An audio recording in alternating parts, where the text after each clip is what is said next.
Thank you. Counsel. Thank you, Your Honor.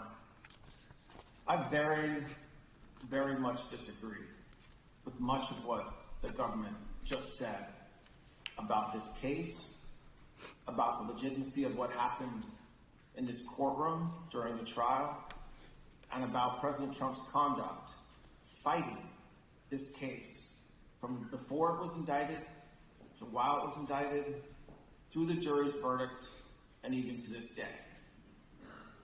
What the government just said presupposes something that we disagree with very much, which was that this was an appropriate case to be brought. It was not.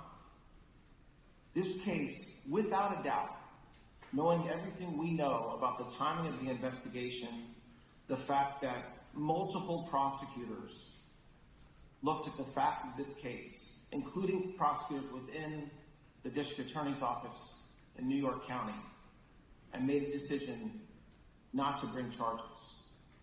As the court knows, shortly after President Trump announced his intention to run for re-election, this case was started for what amounted to a third time, which brings us ultimately to where we are today. A lot of what the government just said presupposes that this case is legally appropriate and that the charges that were brought by the people were consistent with the laws of New York.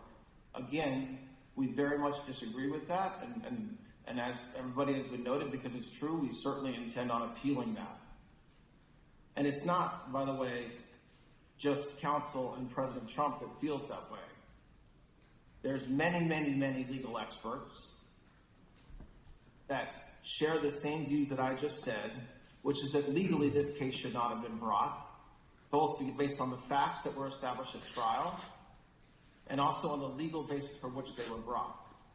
But it's also not just the legal experts, not just counsel, and not just President Trump, but the majority of the American people also agree that this case should not have been brought. I mean, the interesting thing about the fact that there was a trial for the first time in our history, a criminal trial during an election season, is that the American voters got a chance to see and decide for themselves whether this is the kind of case that should have been brought. And they decided. And that's why in 10 days, President Trump was going to assume the office of the President of the United States. And certainly we're here for the court to sentence President Trump to an unconditional discharge. And for that, it's a very sad day. It's a sad day for President Trump and his family and friends. But it's also, in counsel's view, a sad day for this country, because this was a case, without a doubt, that was brought by a district attorney who promised that he would go after President Trump if elected, and felt like he had to go through with that promise. And so that's sad. And I hope, and I know that President Trump shares this view, that this will never happen again in this country. And so we certainly understand where we are today.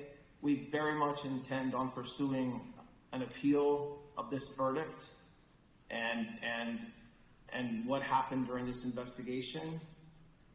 And we certainly believe that the only appropriate sentence, if one's to be imposed at all, which we very much believe it shouldn't be, and that the case should be dismissed, is a sentence of an unconditional discharge. Thank you.